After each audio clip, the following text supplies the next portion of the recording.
Tyrod Taylor, and how about this, Goldie? The return of Bobby Three Sticks. RG3. Listen to me. Bobby Three Sticks. Please, no. Just saying. He comes back to Washington, puts on the number 3, and takes us to the promised land. Here's my thought, okay? If we're going to go cuckoo for Cocoa Puffs, here's my thought, all right? Cincinnati parts ways finally with Marvin Lewis. You make the trade for Andy Dalton. You reunite Jay and the Red Rifle in D.C. Yeah, no, the Red Rifle. The Red Rifle. Oh, come on. No. His arm is weaker than... Listen to me. I know an ant that can throw a ball harder than Andy Dalton. You want Robert over Dalton? Come on. I don't trust Andy Dalton. You trust Robert? Listen to me. I trust a grown Robert. I trust he and Jay hated each other. A post-plant Robert. Oh, come on. But they need each other. You know how sometimes your enemy, you can mess around and need him? They need each other. He needs him to revive his career. He needs him to save his job. I'm just telling you.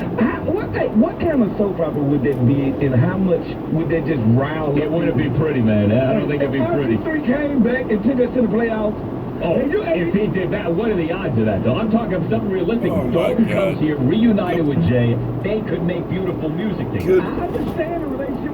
Good morning, friends. Mark Holmes here with Michael Anthony Fitness. And as always, thank you guys for watching, commenting, and subscribing to the Joe Blue Sports Report. Without you guys, this literally does not work. Oh my, the Redskins, they are hilarious when they lose. They got Fred Smoot on Sports Talk 980, literally said Doug Williams needs to do something crazy because drastic times call for drastic measure. He needs to get on the phone with CBS and get Tony Romo. They're talking about pulling out Joby Brissett. They're talking about trying to get Andy Dalton, RG3. They are just going crazy, and they seem to forget that Alex Smith is due $70 million guaranteed. Okay. I think Marvin is a wonderful defensive coordinator. I thought he was one of the best to ever coach defense. Okay. I don't know what Marvin is when it comes to be a leader of men. And that's what a head coach is. A head coach is a leader of men. And some people are just better coordinators. And I think Marvin Lewis will be remembered as a coordinator more than he will be a head coach. Didn't he start running things, though, in the dying days of Steve Spurrier? Didn't Marvin become like the de facto head coach here? Yes, he did.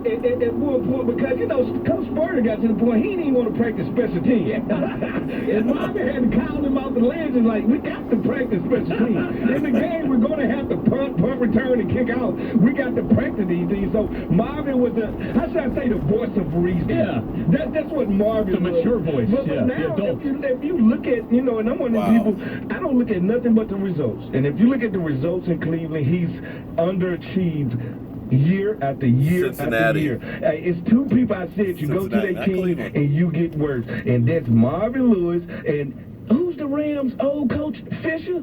Fisher was the worst coach I've ever seen in my life. He made Jared Goff look like he couldn't even play football. And that's why I tell people, going to the league is a little bit of luck, because if you go to the wrong coaching staff, your career will fail. And if you get with a Jeff Fisher, these things will happen. Former Redskins corner Fred Smoot in studio with us as we post-game. The Redskins lost at the Eagles last night.